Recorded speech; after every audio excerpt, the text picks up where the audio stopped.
Hello, everybody. This is Michael Pucciarelli, creator of Still Life and Landscape of Michael Pucciarelli YouTube channel. And in this short webinar, I'll be talking about the latest light painting project I did. And I'm talking about how you use Photoshop with many layers to get this master art file. And this is called the master art file, where I'm going to disable every layer.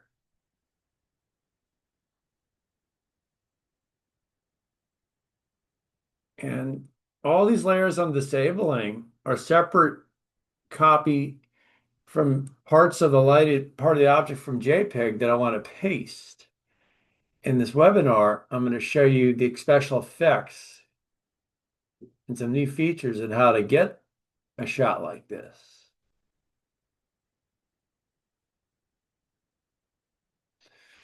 So this is, the initial shot, the starting shot. So we're going to turn it into a base shot, and this base shot, when I go to actions, when I do light painting, make base layer, that's how I get this shot. And then is this is part of a JPEG. So I would use a loose opacity selection. I would select everything, select around the object. So you're going to be really light painting here. You're not going to be light painting the dark. You're just going to be light, painting in the bread. So I would do Control Command C, and then I would do paste in place where I would end in a blend mode of lighten with the opacity of 100. I do paste special, and every time that I do a paste, I do this paste special, paste in place. So basically, this action is paste in place, the paste special, and you end in the light and blend mode. Now, this next layer is a clipping layer where I'm going to just I have an action that does this, but I'm going to do it with the levels. Now, I'm going to push the Alt. It's like a toggle.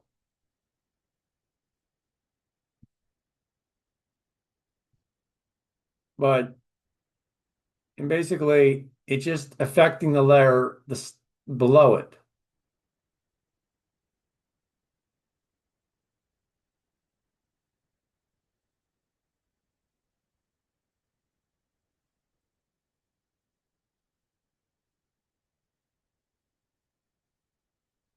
And I just want to, and the reason why I'm doing this because when I do this, I want to bring out more bread character by affecting the midtones. And this is the same thing. I would open up a new JPEG. This time I would do, I'm going to do Control D, Control Command D. I'd make a brand new selection because we're going to just be light painting in the bread, not the knife. And I would run the same process.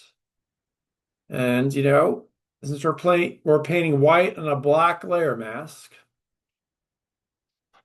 and I'm using a soft brush. And if I paint too much, I just push the X key. So, white reveals, black hides. And I want to affect the character of this bread. And that's why, you know, I clip the other, level adjustments where I can tone down the lighting a little. And, basically, if I just push the Alt or Option key, it's a toggle.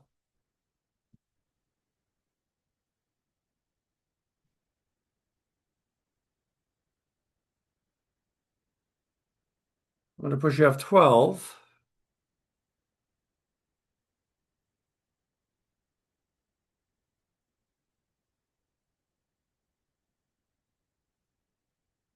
I'm going to deselect where I left off.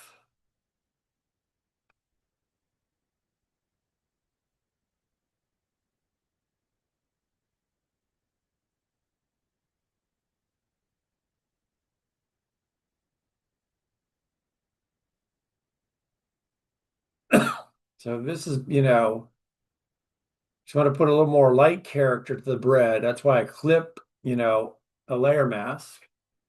I can either do it manually or I also created, I have a folder that I could adjust clip any adjustment layers. In this case, I'm just clipping the, levels adjustment.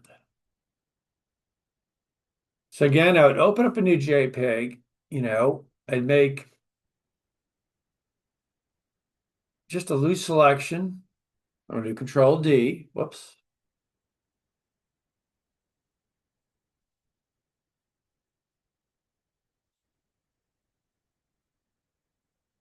So I'm just going to be painting in this.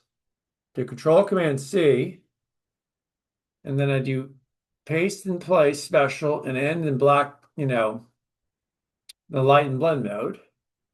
And it's done through this action here. So these are all separate JPEGs.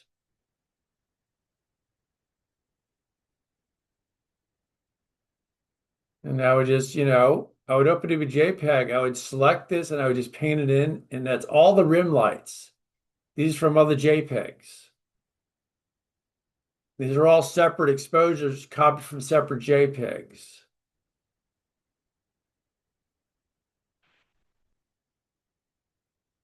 Now, this next thing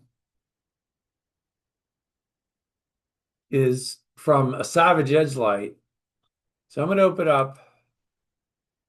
I either use, in this light painting project, I either use the Coast 500R or the Savage Edge light.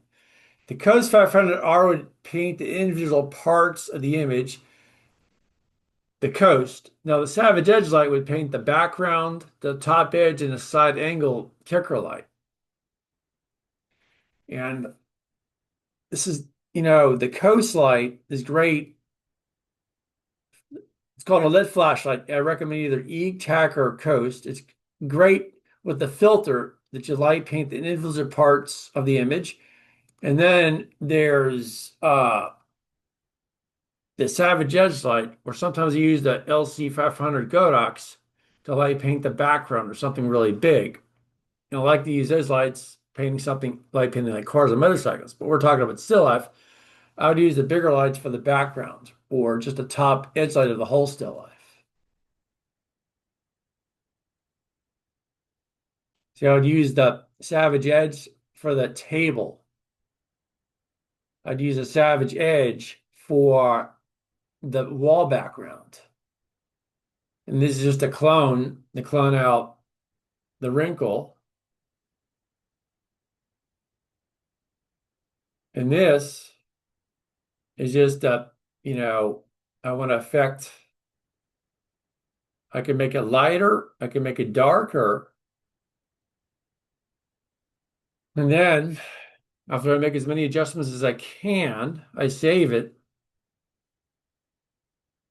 I'm not going to save any changes, no, but I'm going to open up another version of this where if I want to crop it, um, you know,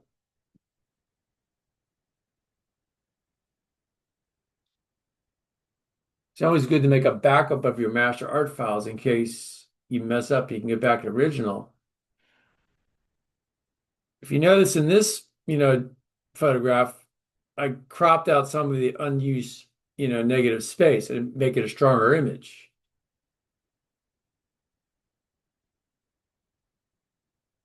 Sometimes, so basically it's the same file.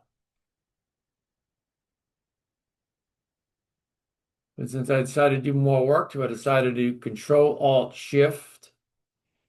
And this will create like a merged layer of everything below it. And if I want to do more work, I could do more cloning, which is this layer.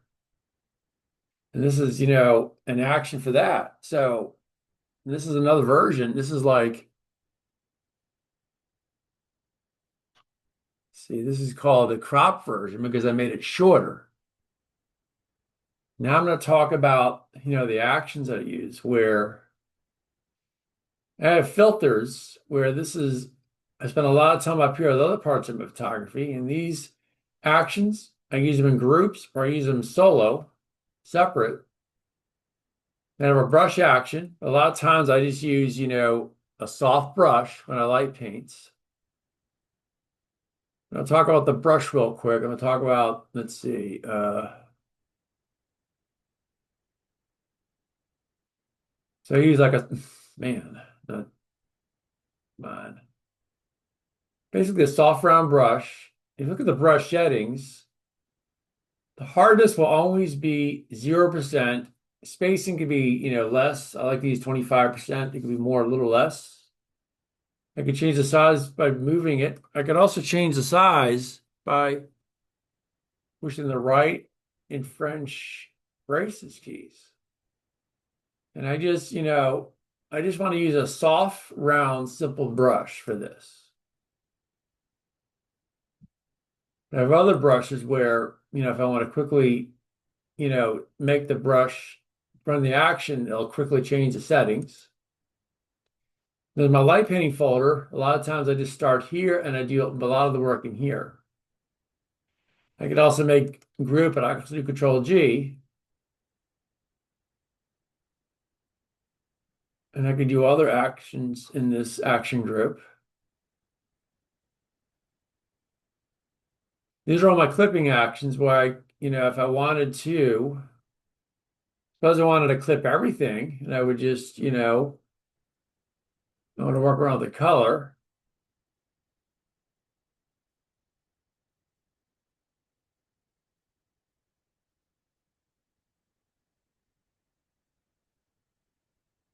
I'm going to throw this in the trash. Now, black and white. Suppose I wanted just to turn this into a fancy black and white. Basically, what I'm just doing is I just have certain settings for the red, green, and blue. I could touch the constant, but in this action, I chucked off the monochrome. Another action I don't for certain effects.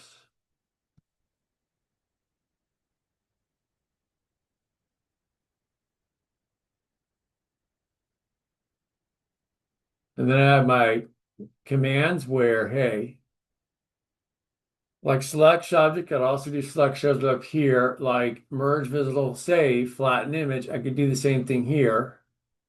Sometimes I use my action, sometimes I just use the regular commands or the shortcut keys.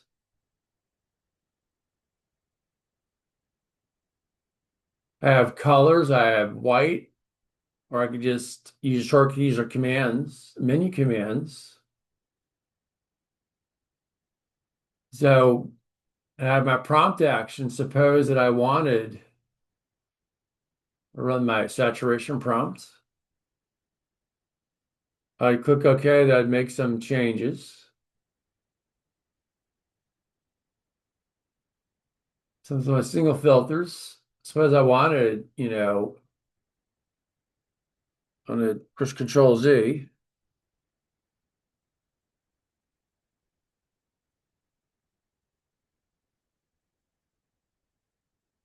I could also run my, same thing.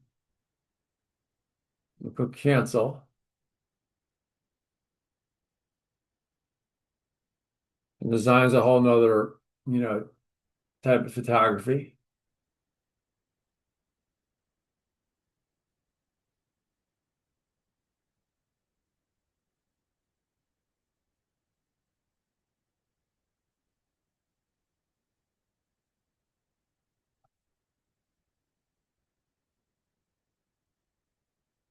So that concludes, my webinar of, how I got this shot, my latest light painting. So if you like this webinar, then maybe consider like, subscribing to Still Life and Landscape on Michael Pucciarelli YouTube channel. I have a whole playlist on the white plex table, the black plex table, and light painting. I also have a section on landscape. I have a section or a playlist on equipping and Adobe software like Photoshop. So thank you for listening to this webinar.